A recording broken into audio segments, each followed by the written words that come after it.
Hi, you are listening to the Father Support Network podcast. This podcast is for single fathers and fathers in general.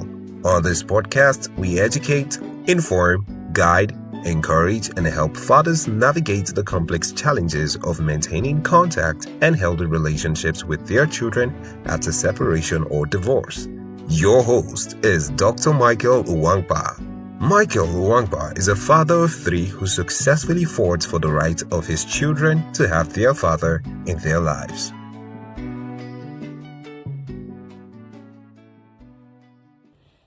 Hello.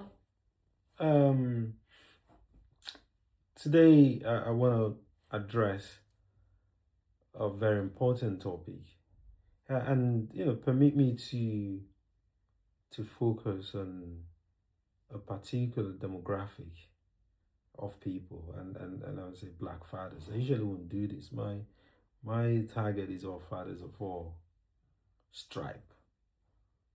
Working class fathers, um, businessmen fathers, black, white, whatever color you are, whatever religion, whatever creed. But particularly, this episode is for black fathers, and I'll tell you why. Because we look at it statistically across board. You see, even here in the UK, you look at the percentage of divorce rates among the races, white, Asian, black, it's surely high among the black race. And they say, also kids that were born out of wedlock will be high on that. So let's just even go with our basic statistics. I know it's kind of more nuanced than that.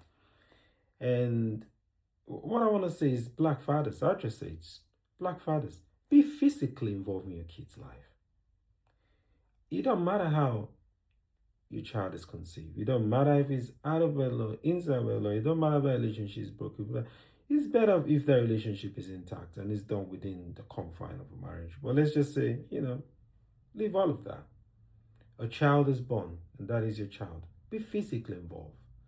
And I'm saying this from my experience. And again, I've had what I'll call kind of longitudinal study of myself over 10 years to know that this is a father, and also seeing it manifest different people outside of myself brings me to that qualitative conclusion that seems to be the case. That it looks like black women don't want black fathers to be involved in the child's life. I mean, physically be there. And I don't know if this is for pecuniary reasons. And I'll start with I remember over 10, maybe like 10 years ago, when my ex and I broke up, my kid's mom. And it was so shocking to me. Our daughter was even not up to one, and she would say, "Go, come back when she's 12." And I can understand why a mother would not want a father to be there. We want to deny the child the presence of the father. And I've seen it. We've seen it throughout the court cases. You see cases that happen. You see where a relationship breaks down, and mostly the woman would make it difficult for the man. That's the man that want to actually be in the life of the kids. Now the problem is this particular women don't choose, don't do that to the men that don't care. There's some men that are just useless. They don't even want to know. You see them crying, lamenting over those men that don't want to be involved. But the men that are really stand-up men, responsible men, are the ones that are subjected to this treatment.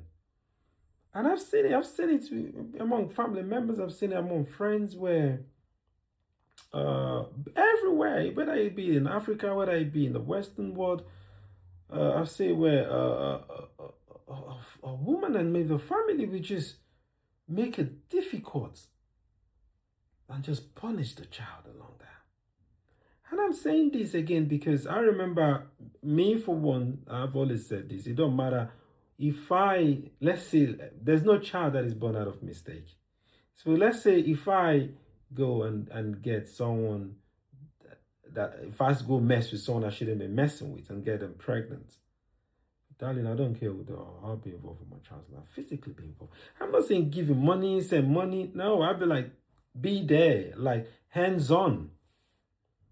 And this is what I think is missing in the Black community. Fathers are not there to put discipline. Fathers, the role of the father is immense. And you see someone that say, I'm the father, I'm the mother. No, you're not the father, you're not the mother. And you can never be. You are the mother. And you need to allow the father to be the father, regardless of how your relationship has panned out. I remember I fought for my kids. And I started looking after my kids. I was telling my kids the story the other day because my car is not available at the moment, and we took public transport. And I was reminding them when my little baby, now that is a big girl, when she was 1, and I'll carry her in the buggy, and I'm dragging my other two that are barely like 5, 6. I'm dragging them. We're climbing down the stairs, and I tell you what, people will look at me. I'll see men look at me and give me thumbs up.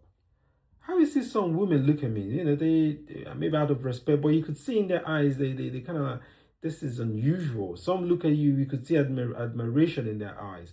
But I tell you what, and I tell you this shocking thing. Most Black women don't respect that. I'm telling you my personal experience. And I've seen not 1, not 2, not 3, not 4, not 5 Black women saying, why did you take the kids from the mom? Why did you take... Like, they accuse you for being involved in the kid's life. It's like, it's a taboo. It's like, to them, that normal thing is abnormal. To them, you just being in the kid's life. And the shocking one, again, is when someone has said, this one is another dimension, you know, because I'm involved in my kids' life. My kids live with me.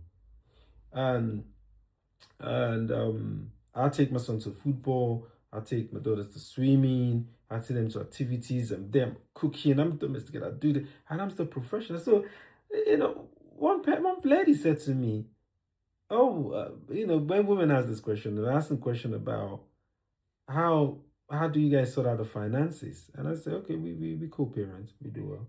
They do what they can do." But I do the majority of the stuff for the kids that live with me, in terms of I bear the greater financial. And then I was looking, you know, women never ask question without. Women are very pragmatic. The question is not just out of curiosity; they're asking for a particular reason. And then she said, "Oh, because men that do that, men that are involved, that are usually because they are the house husband. You know, the woman is doing better than they are, and then they have to take on that risk." So I was just laughing my head off. But that also goes back to that narrative of the Black woman thinking or seeing a responsible Black man as unattractive.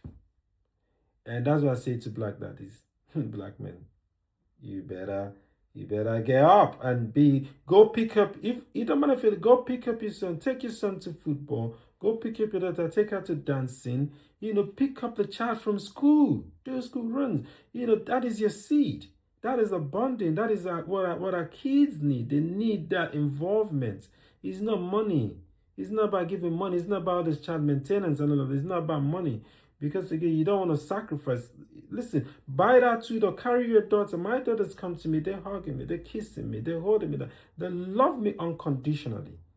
And they're gonna appreciate that better than you meeting a girl and then you spending on money because you wanna have a kind of like relationship with it, that maybe a one night stand, and you're spending buying the Birkin bag, doing all of this stuff. No, you need to invest that money in yourself. You need to invest that time in your seed. You need because when you raise those kids, well, then we're better off breaking that cycle, because you raise those kids where they grow up and then they have they're grounded with strong values, and then they go on to know how to choose a better man. You're able to raise kids, boys that become men, that are very responsible. You're able to raise daughters that are going to grow up with values, and then that cycle, that we'll be able to change the narrative.